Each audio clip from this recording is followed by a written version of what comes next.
Bonjour toi. Aujourd'hui, je vais te parler d'un vrai chef. Mais avant cela, lisons la parole de Dieu.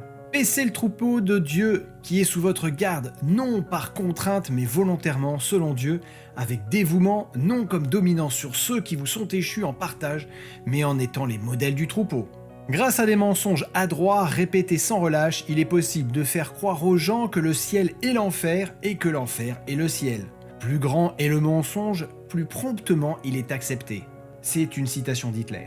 Il est inutile de présenter ce personnage. On sait tous où cette philosophie a conduit son peuple et le monde.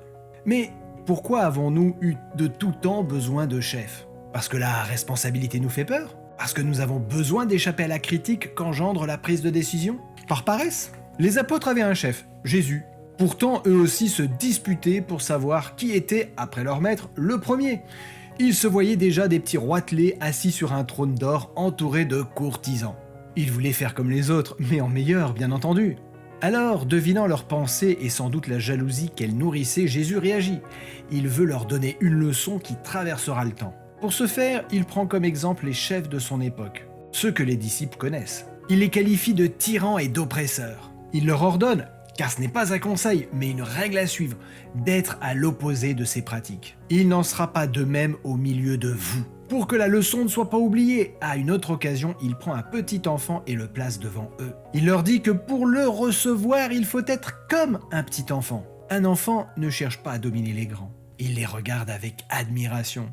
Il ne fait pas la compétition avec eux. Et le Seigneur ajoute ces paroles inoubliables, car celui qui est le plus petit parmi vous tous, c'est celui-là qui est grand. Renversement complet des valeurs. Celui qui est grand donne, sert, s'humilie. Le roi des rois s'est humilié, abandonnant les splendeurs et la gloire des cieux pour offrir sa vie afin de nous sauver. Enfin un vrai chef. Et surtout, n'oublie pas cette citation de Stephen Neal. Le bon professeur découvre les aptitudes naturelles de ses élèves et les développe en les stimulant et en les inspirant. Le vrai chef grandit les hommes qui les suivent. À bientôt et que Dieu te bénisse abondamment.